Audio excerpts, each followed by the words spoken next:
Hello everyone, कैसे हैं आप लोग। मेरा नाम है आलोक पांडे, योर केमिस्ट्री मेंटर। जैसा कि आप जानते हैं बच्चों, हमें बहुत ही ज्यादा डिसिप्लिन्ड वे में और सिस्टमेटिक वे में अपने कोर्स को कवर अप करना है।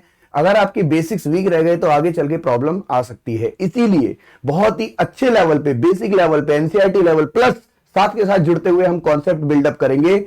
तो आज का जो लेक्चर है इतना इंपॉर्टेंट है कि अगर आप थोड़ा सा मेरे साथ मन लगा के पढ़ें तो आपको इजी भी लगेगा और प्लस इंटरेस्टिंग भी लगेगा। तो आज क्या हम शुरू करने वाले हैं?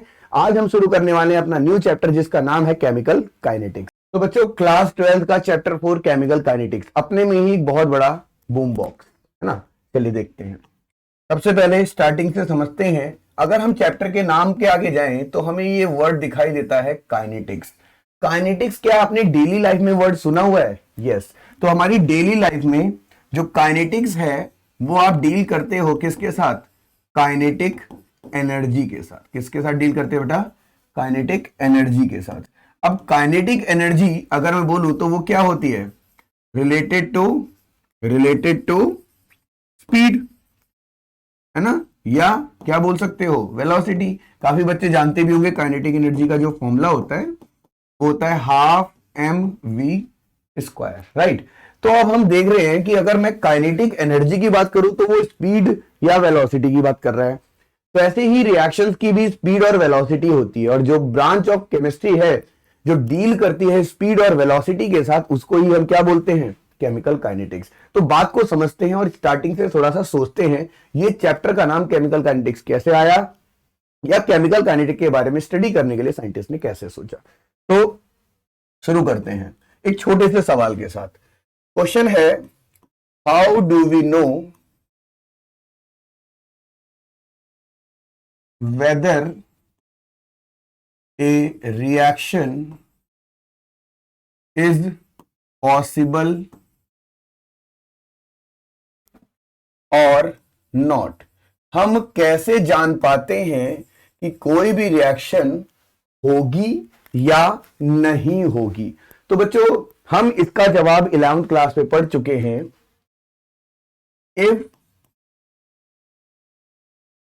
डेल्टा जी मतलब gives free energy of a reaction shows negative value. कौन सी value? Negative value. Then reaction is considered, then reaction is considered feasible और स्पॉन्टेनियस। थोड़ा सा और दिमाग लगाते हैं एक एग्जांपल से। जैसे मैंने बोला C+O2 क्या बनाएगा? CO2। तो ऑब्वियसली जब इसका डेल्टा जी निकाला गया होगा तो इसका डेल्टा जी क्या होगा? नेगेटिव। ठीक है। ऐसे ही मैं मान लीजिए C+I2 कहता हूं तो रिएक्शन नॉट पॉसिबल है, तो इसका डेल्टा जी क्या आएगा? पॉजिटिव, है ना। तो इस तरीके से हमें पता चला था 11th क्लास के थर्मोडायनेमिक्स में कि किसी भी रिएक्शन का डेल्टा जी निकाल लीजिए, अगर वो नेगेटिव आया तो रिएक्शन होगी और अगर पॉजिटिव आया तो रिएक्शन नहीं होगी। अब बात करते हैं, how do we know whether given reaction is more than 50% complete और नॉट? हमें कैसे पता चलेगा कि रिएक्शन मोर देन 50% कंप्लीट हो रही है या नहीं हो रही है? तो हम बोलेंगे it is known by value of KC. मान लीजिए कोई रिएक्शन है, अगर उसका केसी ग्रेटर देन 1 आ रहा है तो हम बोलेंगे मोर देन 50% कंप्लीट। एग्जांपल से समझ लेते हैं लॉजिक क्या होता है इक्विलिब्रियम कांस्टेंट का। इसकी वैल्यू होती है प्रोडक्ट कॉन्सेंट्रेशन अपॉन में रिएक्टेंट। अब आपने इसको ग्रेटर देन 1 बोला, इसका मतलब प्रोडक्ट की कॉन्सेंट्रेशन रिएक्टेंट से क्या है? ज्यादा। इसका मतलब प्रोडक्ट ज्यादा बन चुका है, इसका मतलब रिएक्शन 50% से ज्यादा क्या हो गई है? कंप्लीट। दूसरा, अगर केसी की वैल्यू लेस देन 1 है तो हम बोलेंगे then reaction is less than 50% complete. और इसका लॉजिक मतलब जैसे मान लीजिए केसी दोबारा मैं लिखूंगा प्रोडक्ट अपॉन में रिएक्टेंट, तो ये लेस देन 1 आ गया। इसका मतलब प्रोडक्ट की कॉन्सेंट्रेशन रिएक्टेंट की कॉन्सेंट्रेशन से क्या है, कम। तो इसी से हमें समझ में आ गया कि रिएक्टेंट ज्यादा है, प्रोडक्ट कम बना है, तो रिएक्शन लेस देन 50% कंप्लीट हुई है। तो ये दोनों सवालों के जवाब तो हमने 11th में पा लिए। अब हम आते हैं अगले क्वेश्चन पे। क्या, how do we know about rate of reaction. यहां से कई नई बात सुनना। मान लीजिए मैंने दो कंटेनर लिए, एक कंटेनर में मैंने 4 ग्राम एक डिस्प्रिन की गोली डाल दी, और वाटर लिया बेटा, मान लीजिए मैंने कितना 100 ml H2। तो मैंने देखा इसको डिसॉल्व करने में कितने सेकंड लगे, 4 सेकंड। वहीं पे मैंने 4 ग्राम CaCO3 लिया और उसको भी ले जाके वाटर में डिसॉल्व कर दिया, और वाटर अभी भी कितना है 100 ml H2O, और इसने जो टाइम लिया वो ले लिया 20 सेकेंड्स का। तो आप देख सकते हो ये रिएक्शन हमारे लिए क्या होगी, स्लो, जबकि बेटा ये वाली रिएक्शन हमारे लिए क्या होगी, फास्ट। लेकिन दोनों ही रिएक्शन जो है वो पूरी तरह सेम प्रोसीजर दिखा रही है, 100% कंप्लीट हो रही है। तो इसके बारे में हम बोलेंगे इसका रेट क्या है, फास्ट रेट, और इसका रेट क्या है, स्लो रेट। तो इसके बारे में डिस्कशन करने वाली कोई ब्रांच थी नहीं, तो केमिस्ट्री की वो ब्रांच जो डिस्कशन और एलैबोरेशन ऑफ स्पीड और रेट की बात करती है, उस ब्रांच का नाम क्या है, केमिकल काइनेटिक्स। तो हम बोलेंगे this was elaborated in a separate branch of chemistry known as क्या, केमिकल काइनेटिक्स। नोन एज क्या, केमिकल काइनेटिक्स। अब शुरू करते हैं हम अपने चैप्टर के बारे में। चैप्टर का नाम क्या था, केमिकल काइनेटिक्स। इसमें आप क्या बोलोगे, it is the branch of science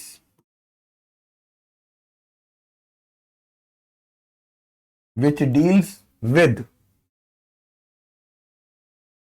speed or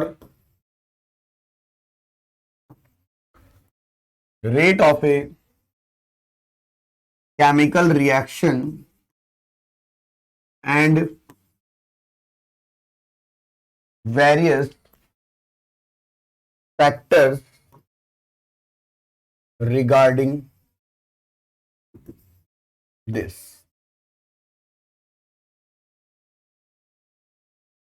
अब हमारे दिमाग में क्वेश्चन बहुत ही अच्छा सा आता है, सर ये रेट क्या है। मान लीजिए आपके घर में, आपकी गली में कोई आलू बेचने आया।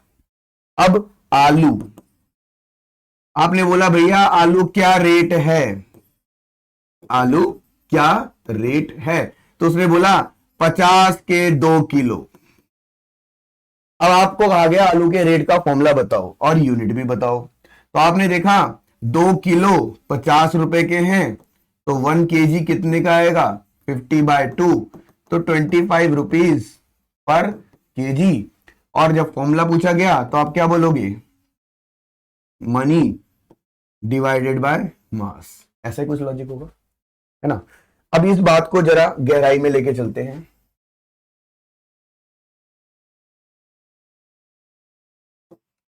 और समझते हैं। जब हम एक केमिकल रिएक्शन देखते हैं, इन ए केमिकल रिएक्शन, तो हम क्या देखते हैं बेटा, रिएक्टेंट किस में कन्वर्ट हो रहा है, प्रोडक्ट में। अब ये मान लीजिए 100 है, ये 0 है, ये 40 है, ये 60 है। तो आप देख रहे हो रिएक्टेंट की कॉन्सेंट्रेशन डिक्रीज और प्रोडक्ट की कॉन्सेंट्रेशन क्या कर रही है, इंक्रीज। अब मैं इसको ये डेटा को हटा रहा हूं क्योंकि ये हमारा हाइपोथेटिकल डेटा था। तो हम बोलेंगे in a chemical reaction the concentration of reactant decrease while concentration of product increase. Such changes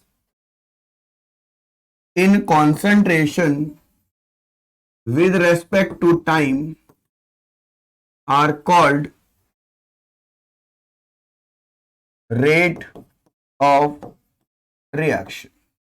तो हमें आइडिया लग गया कि चेंज इन कॉन्सेंट्रेशन, अगर मैं यहां रेट का फॉर्मूला लिखना भी चाहूं तो मैं लिख सकता हूं रेट का मतलब है कॉन्सेंट्रेशन चेंज डिवाइडेड बाय क्या होगा बेटा, टाइम टेकन। बोलो ठीक है। तो इसको आप, मैं साइड हो रहा हूं, एक बार देखिए और फिर हम आगे बढ़ते हैं। ओके, तो अब जो रेट है वो भी दो कैटेगरी में डिवाइड होगा। रेट का जो पहला टाइप था बच्चों, रेट का जो पहला टाइप है उसे हम कहते हैं एवरेज रेट। क्या कहते हैं बेटा, एवरेज रेट। और रेट का जो दूसरा टाइप है उसको हम बोलते हैं इंस्टेंटेनियस रेट। इसका जो सिंबल होगा RINST और इसका जो फॉर्मूला होगा वो होगा RAV। ठीक है, तो अब हम बात करेंगे सबसे पहले इस टॉपिक की जिसका नाम क्या है, average rate, RAV। Average rate क्या है, तो बोलेंगे it is rate expression which depends upon initial and final concentration only, but not on path followed। अब मान लीजिए R रिएक्टेंट है, वो P प्रोडक्ट में कन्वर्ट हो रहा है। मान लीजिए मैं बोलता हूं at T is equal to 0 second, तो R क्या होगा R1, P क्या होगा P1। At T is equal to T second, ये R2 हो गया और ये क्या हो गया P2। आप एग्जांपल से समझ लो कि रिएक्टेंट R है, ये प्रोडक्ट P है, ये 100 है, 0 है, बाद में 40 हो गया, तो ये कितना बचेगा 60। तो ये R1, ये R2, ये बेटा P1 और ये क्या हो जाएगा P2। तो आप नोटिस करिए कि यहां पे अगर मैं बोलूं कि कौन बड़ा है तो आप इन दोनों में R1 R2 में क्या बताओगे, खुद ही देखो, 100 बड़ा है कि 60। ऑब्वियसली R1 की कॉन्सेंट्रेशन हमेशा R2 की कॉन्सेंट्रेशन से क्या होगी, ज्यादा। और वहां बताओ 0 बड़ा है कि 40, ऑब्वियसली P2 की कॉन्सेंट्रेशन P1 की कॉन्सेंट्रेशन से क्या होगी, ज्यादा होगी, है ना। तो इसको अब मैं हटा रहा हूं और आपको आइडिया लग ही चुका है। तो बेटा अब हम लिखने वाले हैं बट RAV, एवरेज रेट का मतलब क्या है, concentration change of reactant oblique product divided by क्या है, टाइम टेकन। तो हम हमेशा बड़े में से छोटा माइनस करते हैं, तो RAV इज इक्वल टू हो जाएगा, बड़ा R1 है तो R1 minus R2 divided by T2 minus T1। ऐसे ही बड़ा कौन है यहाँ पे, P2, तो हम बोलेंगे P2 minus P1 divided by T2 minus T1। मैं अगर इसमें से माइनस कॉमन ले लूं तो R2 minus R1, T2 minus T1, P2 minus P1 divided by T2 minus T1। तो आपने नोटिस किया R एवरेज का जो फॉर्मूला आएगा वो रिएक्टेंट के रेस्पेक्ट में आएगा माइनस का delta R upon delta T, और प्रोडक्ट के रेस्पेक्ट में आएगा प्लस का डेल्टा P अपॉन में डेल्टा T। बहुत ही इंपॉर्टेंट बात मैंने आपको अभी समझाई। आई होप आपको अभी तक एवरेज रेट का एक्सप्रेशन समझ आ गया होगा। अब हम इस पे एक न्यूमेरिकल करते हैं और आइडिया लेते हैं, प्लस यूनिट भी समझते हैं। ओके, चलिए अगर हम बात करें यूनिट ऑफ रेट, आखिर इस रेट की यूनिट क्या है, तो आपने अभी देखा कॉन्सेंट्रेशन चेंज को आप किससे डिवाइड कर रहे हो, टाइम से। अब कॉन्सेंट्रेशन चेंज की यूनिट क्या है, मोल पर लीटर, और टाइम कैसा यूनिट है, सेकंड। तो इस तरीके से यूनिट ऑफ रेट अगर आप निकालें तो वो आ जाएगी मोल पर लीटर पर सेकंड, है ना काम की चीज। चलिए अब एक न्यूमेरिकल करते हैं और थोड़ा सा कॉन्फिडेंस गेन करते हैं इस टॉपिक पे। क्वेश्चन क्या है, फॉर दी रिएक्शन, मान लीजिए रिएक्शन गिवन है, आर किस में कन्वर्ट हो रहा है, प्रोडक्ट में। अब आप बोलोगे if 40 m reactant undergoes decomposition in 4 seconds to form 10 m product, find RAB। अब इस क्वेश्चन में बहुत ही सिंपली आपको समझना है कि आर रिएक्टेंट जब पी में कन्वर्ट होगा तो इनिशियली जो रिएक्टेंट है वो कितना है 40, ये कितना है 0, फाइनली ये प्रोडक्ट 10 हुआ तो यहां कितना बचेगा 30। बच्चे क्या सोचते हैं, उसको डायरेक्ट वो 10 और 40 ले लेते हैं, जबकि आपको ऐसे लेना है R1 R2 P1 P2। अब आप एवरेज रेट निकालेंगे तो minus delta R upon delta T, या प्लस का डेल्टा पी अपॉन क्या हो जाएगा डेल्टा टी, माइनस का R2 minus R1 divided by T2 minus T1, और ये प्लस का P2 minus P1 divided by T2 minus T1। R2 क्या है 30, तो 30 माइनस 40, टाइम क्या है 4 माइनस 0, तो ये आ गया 2.5 मोल पर लीटर पर सेकेंड। जबकि यहां देखें अगर आप तो वो भी यही हो जाएगा, प्लस का 10 माइनस 0, तो 10 माइनस 0 डिवाइडेड बाय 4 माइनस 0, तो सेम आंसर आएगा 2.5 मोल पर लीटर पर सेकेंड। तो आंसर तो दोनों में सेम आया, बट आई विल सजेस्ट कि आप हमेशा कौन सा यूज करें, रिएक्टेंट का। आगे चल के हम एक टॉपिक पढ़ेंगे रेट लॉ, जहां पे हम क्लियरली बोल देंगे कि जो भी चेंजेस हैं वो सिर्फ रिएक्टेंट के रेस्पेक्ट में कंसीडर होंगे और उसी पे लॉ बनाया गया है। तो स्टार्टिंग से आप अपना माइंड मेकअप कर लें, जब दोनों यूज कर सकते हो तो रिएक्टेंट को प्रेफर करें, ठीक है। बाकी कुछ ऐसा अलग नहीं है, इजी है, ठीक है। आगे देखते हैं। अब हम बात करते हैं इंस्टेंटेनियस रेट की। इंस्टेंटेनियस रेट, जैसे नाम में ही पता चल रहा है, इंस्टेंट क्या होता है सेकंड, है ना, RINST। तो हम बोलेंगे it is rate expression which tells about concentration change at every second or moment, at every second or moment। बोलो क्लियर है। तो मैथमेटिकली मतलब समझना ये है कि एवरेज रेट में क्या कमी थी। एवरेज रेट सिर्फ इनिशियल और फाइनल के बारे में बताता था, बीच में क्या चेंजेस आया उसके बारे में नहीं पता। तो जब हमें पर सेकंड चेंजेस के बारे में या बीच के चेंजेस के बारे में जानना था, तो एवरेज रेट का मॉडिफाइड वर्जन आया, जिसका नाम क्या निकाला गया, इंस्टेंटेनियस रेट। तो वही हम बात कर रहे हैं मैथमेटिकली। आर इंस्टेंटेनियस जब हम कैलकुलेट करते हैं तो वो होता है limit delta T tends to 0 of average rate.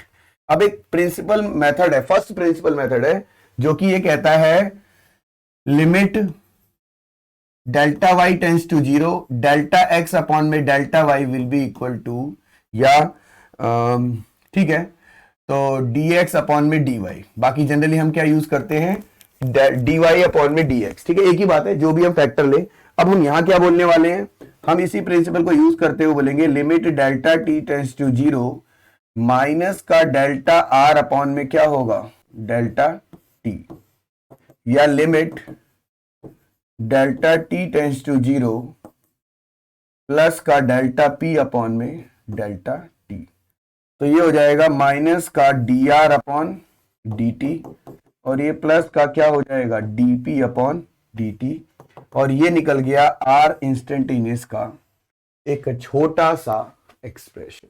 Clear है? इंस्टेंटेनियस रेट काफी इंपॉर्टेंट है, इस पे बहुत सारे क्वेश्चंस भी बनते हैं और रिलेट करने के ऊपर भी बहुत सारे क्वेश्चन आते हैं। तो फिलहाल ये चीज आपको क्लियर हो गई होगी। अब मैं इसका एक ग्राफ बताता हूं, काफी इंपॉर्टेंट ग्राफ है। जब हम ग्राफ बनाते हैं, हम लेते हैं कॉन्सेंट्रेशन वर्सेस टाइम, तो हम देखते हैं रिएक्टेंट की कॉन्सेंट्रेशन क्या कर रही है, डिक्रीज, और बेटा प्रोडक्ट की कॉन्सेंट्रेशन क्या कर रही है, इंक्रीज। अब ऐसे में अगर मैं ले लूं टेंजेंट टू द कर्व, तो ये होगा प्लस का dp अपॉन dt प्रोडक्ट के लिए, और अगर मैं रिएक्टेंट का टेंजेंट ड्रॉ करूं तो वो हो जाएगा माइनस का dr अपॉन में dt। तो क्लियर हो गया? दूसरा, अगर बेटा मैं यहां पे क्या करूं, ग्रीन कलर यूज कर लेते हैं, इसके अंदर के एरिया को शेड कर दूं, तो ये बताएगा माइनस का प्लस का delta P upon delta T, और इसके पैरेलल से ये वाला एरिया अगर मैं शेड कर दूं, कॉमन एरिया बिल्कुल नहीं होगा। जब हम रिएक्टेंट की बात करते हैं तो प्रोडक्ट नहीं होता, प्रोडक्ट की बात करते हैं तो रिएक्टेंट नहीं होता। तो ये वाला जो एरिया होगा वो क्या होगा, माइनस का डेल्टा आर अपॉन में डेल्टा टी। तो आपने क्या नोटिस किया कि जो एरिया अंडर कर्व है वो हमेशा कौन सा रेट बताएगा, एवरेज, और जो टेंजेंट टू दी कर्व है वो हमेशा क्या बताएगा, आर इंस्टेंटेनियस। बोलो क्लियर हो गई बात? Area, average, tangent, instantaneous. Clear हो गया? तो ये आपके सामने एक्सप्रेशन है, इसे देख लीजिए। फिर मैं एक स्टीशियोमेट्रिक कोफिशिएंट के रेस्पेक्ट में आपको एक एक्सप्रेशन कराता हूं, फिर हम अगली क्लास में रेट लॉ पढ़ने वाले हैं। चलें, चलो देखो क्या है हमारा topic, expression for instantaneous rate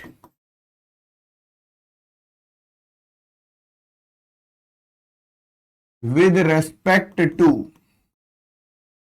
stoichiometric coefficients। Stoichiometric coefficient के रेस्पेक्ट में ये एक्सप्रेशन कैसा आएगा, तो देखिए, सपोज ए रिएक्शन, मान लीजिए एक रिएक्शन है A plus B give C plus D. अब मैं यहां पे निकालना चाहता हूं आर इंस्टेंटेनियस। ए के रेस्पेक्ट में ये ए से मल्टीप्लाई होगा और ये बन जाएगा माइनस का D A upon D T. B के रेस्पेक्ट में आर इंस्टेंटेनियस, ये बन जाएगा माइनस का D B upon D T. T के रेस्पेक्ट में आर इंस्टेंटेनियस प्रोडक्ट है तो क्या आएगा, प्लस का D C upon D T. वैसे डी के रेस्पेक्ट में प्लस का D D upon D T. अब हम इसमें कॉमनली क्या निकाल सकते हैं, आर इंस्टेंटेनियस। तो बेटा हम यहां लिख सकते हैं r instantaneous is equal to 1 upon A minus का D A upon D t, 1 upon B minus का D B upon D t, ऐसे ही 1 अपॉन सी सब इक्वल में चल रहा है, प्लस का D C upon D T, और 1 अपॉन डी प्लस में D D upon D T, ये सारे आपस में क्या है, इक्वल। अब इसका कैसे रोल होगा वो अभी हम देखते हैं, फटाफट इसको नोट करिए फिर हम देखते हैं आगे, ठीक है, ओके। अब हम बात करेंगे एक छोटे से न्यूमेरिकल की। क्वेश्चन है और दी reaction 2N2 plus 3O2 gives 2N2O3. If rate of decomposition of N2 is 40 mole per liter per second, find rate of formation of N2O3।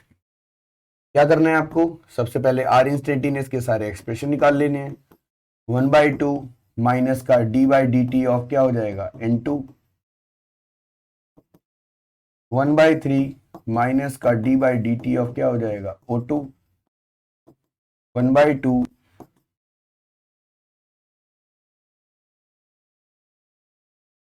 अब हमें इक्वेट किसको करना है, N2 के साथ N2O3, तो हम इनको इक्वेट N2 के साथ N2O3 इक्वेट कर देते हैं। 1/2 minus d/dt of N2 will be equal to 1/2, very good, ये तो बहुत अच्छा हो गया, प्लस का d/dt ऑफ N2O3, 2 से 2 कैंसिल, इसकी वैल्यू आपको कितनी दी हुई है 40 मोल पर लीटर पर सेकेंड इज इक्वल टू क्या आ गया d/dt ऑफ N2O3, बात यही खत्म हो गई। फिर भी अगर मैं O2 निकालना चाहता तो कैसे निकलता, 1/2 minus d/dt of N2 is equal to 1/3, है ना, 3 मोल है तो क्या आता 1/3 माइनस का d/dt ऑफ O2। अब हम क्या करते, 3 को इधर ले आते, 3/2 इसकी वैल्यू पुट करते 40, तो ये आता माइनस का d/dt ऑफ O2, ठीक है, तो ये 2 से करके कितना आ जाता 60 मोल पर लीटर पर second is equal to minus का d/dt ऑफ क्या आ गया O2। तो ये इसका फाइनल आंसर आ गया।